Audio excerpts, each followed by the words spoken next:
going on, guys? Inside New York Sports Podcast here, and we have another Yankees victory pod. They defeat the Seattle Mariners 2-1 in the series, and they won recently 5-3, and then they won 5-0, and then the first game, they got walked off by Cal Raleigh, but either way, you win another series. You're 2-0 on series this year, 5-1 overall. You got the lead so far in the AL East, but a lot of work is still yet to be done, right? You've played 6 games. You got 162 games in a regular season, and you know you're eventually going to have to play against the AL East, and you got to compete for all those games, right? You got to be better against your opponents this year. That is one of the biggest things I'll stress about for this year is being better than the Boston Red Sox, being better than the Baltimore Orioles, the Toronto Blue Jays, right?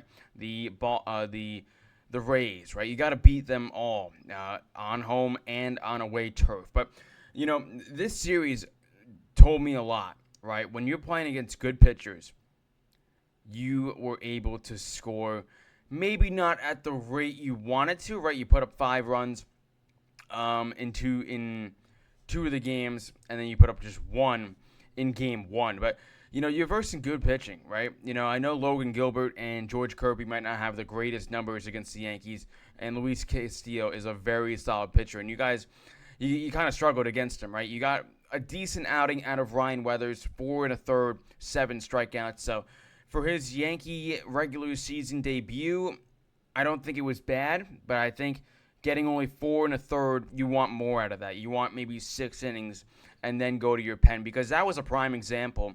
If guys aren't really available and your bullpen is, I'd say, thin, right? Bednar might not be available because he pitched the previous series against the San Francisco Giants, right? And you only have a few guys, and then you have to rely on Paul Blackburn to give you 2 innings. This is no disrespect, but I don't think you're going to win that game, right? And that is the one thing with this team is bullpen depth. The starting rotation depth, that is a different story, right?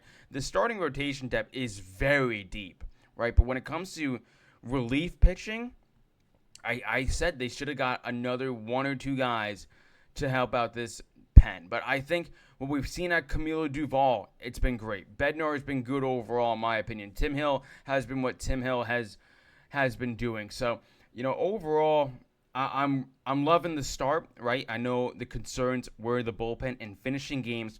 The Yankees have been able to finish 5 out of their 6 games, right? That's very, very solid. So, you know, overall, I like what I see out of the Yanks. But let's get into some of these players and some of these stuff that I have written down, right? Hot start so far, 5-1, only lost in extra innings, so you've yet to lose in the first, regulation 9, if you want to call it. But Ben Rice, I said this guy was going to make the All-Star game this year. I truly believe that because this guy has everything in his power that he can make it. He's got the contact. He's got the power for sure. He's got the slug. He can hit home runs. He can do it all, right? Since 2025, so since last season, the top 5 hitters at first base for WRC+, number 1, Nick Kurtz from the Athletics, Pete Alonso at 2, Michael Busch at 3 from the Chicago Cubs, and then Ben Rice at 4. Right behind him is Vladimir Guerrero Jr. That's an elite company. We know how good Kurtz is, 164 OPS since 2025. Pete Alonso, we know how good he is, and now he's inside your division with the Baltimore Orioles at 141 clip for WRC+. Michael Busch just 1 point behind him at 140. He's a very underrated player. Got him on my fantasy team, and Pete Alonso on my fantasy team as well. Unfortunately, I couldn't snag Ben Rice. But Ben Rice is at 138 clip, which is obviously 4th. And then Vladimir Guerrero Jr. just 1 point behind him at 137. I mean, I'll pull up the baseball savant on the page. I'll probably put it like right there for you guys. But everything is in the red. Everything. He's walking at a good rate. He's not striking out much. He is challenging pitches right. I guess we got to put that in. Now I believe he's 1 for 1, I think, or 2 for 2, something like that. But he is one of the 4 players on the Yankees that have a 100% win rate at challenging pitches. So you know Ben Rice knows the zone very well. This season, he's batting .412, .524 on base percentage, 4 extra base hits, and an OPS of nearly 1,300. That is unbelievable. He's an elite player, and I'm glad this is another Yankee inside our farm system that we were able to develop. That is huge for developing and continuing to find players in the draft and making them elite players. I'll get into another player as well, homegrown, that we will talk about as well. But like I said, the 4 players with a 100% win rate on challenging pitches. Trent Grisham, who I think has looked good this year. Aaron Judge, he's off to a cold start. Not worried with him at all. Ben Rice and Giancarlo Stanton, who's also had a phenomenal season. Talking about Trent Grisham, we'll get into all 4 right now. He looks faster in the outfield. Made a lot of good plays, I think, in the outfield, so that's good to see because I know a lot of people, including myself, were not a fan of the qualifying offer. I'd rather, if you're going to sign him, just sign him to a 1-year, maybe $13 million deal, something like that. Something about, maybe what the contract Harrison Bader got. I would have liked that for Trent Grisham because I don't think Trent Grisham's a bad player. Don't think he's going to replicate what he did last year.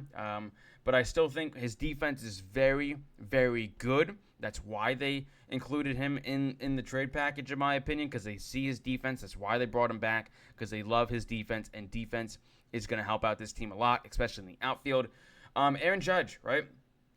Hasn't looked like Aaron Judge, but the biggest thing I'll say is I'd rather him do this now in March, April, and then start to hit well. I mean, I think the WBC did not help him in a way because I think a lot of teams saw what he does, and then they see that. They see what they could do. They see how they can attack Aaron Judge, and they attacked him, and they've done a good job at adjusting to not allowing Aaron Judge to absolutely destroy them like he did last year, and they're figuring out ways. That's what teams do against the elite hitters. They find their weaknesses, and then they maneuver around them, set up a different type of game plan, and then they attack, and that's what they've done, but I'm not worried with him. Ben Rice, we just got into. Giancarlo Stanton. I know a lot of people were questioning Aaron Boone. Why is Stanton on the lineup? Listen, you got an off day. I'm not worried about the game. You still won 5-3, right? Stanton is currently hitting great. He's been one of your best hitters for sure, and you want him to be healthy. You want Giancarlo Stanton to play ideally 130-plus games, right? You don't want him to play only 70 or anything. He doesn't have elbows. He has all that tendonitis in his elbows. He said he couldn't even open a bag of chips. So you got to keep him healthy, right? We know he's not going to play every day. We know we have guys on our bench that can play. Paul Goldschmidt hits a home run off a righty. Usually he's only a lefty killer. So that's how good the bench is too, in my opinion. I know it's the same team essentially as last year, but they wanted to do it again. They wanted to run back the same team essentially, outside a few guys that are in the lineup. Randall Critchett is on the team. He hits lefties pretty well, but I don't really see him playing much unless they do that anti-lefty lineup where they take out Grisham and they take out McMahon and they take out other players as well. But, the other thing, too, is this starting pitching, man. I'm going to say specifically Max Fried and Cam Schlittler. I think those have been the two main guys that I've looked at, watched. They've looked phenomenal. Not saying Ryan Weathers pitched bad. Not saying Will Warren is going to pitch bad or any of the other guys that are going to pitch for us in the starting rotation until Rodon gets back. He did have a bit of a hamstring cramp, so he might be set back a little bit. Garrett Cole, I think, is throwing to live batting practice. But the Yankees starting pitching this season, 33 and 2/3 inning pitched, 35 strikeouts, an ERA of .53. Not a 1, .53, a whip of below 1. And the Yankees are the second team in the modern era since 1900 to allow 3 or fewer runs combined in their first 5 games of the season. The only other team to do that, the St. Louis Cardinals in 1943. Cam Schlittler, his first 18 career starts, including playoffs, a 2.36 ERA, a whip of just above 1, 10.3 strikeouts Ks per 9, 2.8 walks per 9, and a .7 home runs per 9. He's been awesome. This guy throws fastballs right down the middle, doesn't flinch at all, and they swing and miss. And that's how confident Cam Schlittler is as a pitcher. And that makes me excited when we play against teams in the AL East and we play against the Dodgers and top teams in the MLB. And I got Cam Schlittler to give the ball to after a great pitching performance that Max Fried would give us. Then we give the ball right to Cam Schlittler, and he looks phenomenal. So that's really exciting. Like I said with Giancarlo Stanton, 6th in WRC plus this year in the entire league, an OPS of 1.250. Got 1 home run, and he's got 10 hits, which is second most in the MLB. Max Fried, more on him. First in wins since 2019, an ERA of 3.00 flat, and that is 4th in the MLB. A ground ball percentage at 54%, 3rd in the MLB. He is 3rd in home runs allowed per 9 and a WAR of 26.6, only trailing Zach Wheeler, who has a 34.0 WAR. Max Fried has been nothing but a great Yankee so far. We've been very happy to have him.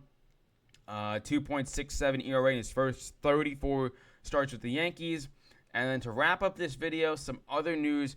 Down in the Wilkes-Barre-Scranton Rail Riders, Jason Dominguez hit his first home run. He's still struggling defensively, so that's unfortunate. And then everyone's wondering, is Spencer Jones going to ever get the call up? He's striking out in 50% of his at-bats. 9 strikeouts and 18 at-bats. 1 home run, batting 4 for his first 16 at-bats, and 3 stolen bases. But anyways, guys, that is going to do it for our Yankees recap. We win the series against the Seattle Mariners. Don't forget to leave a like, subscribe to the channel, and I'll see you guys in the next one. Peace.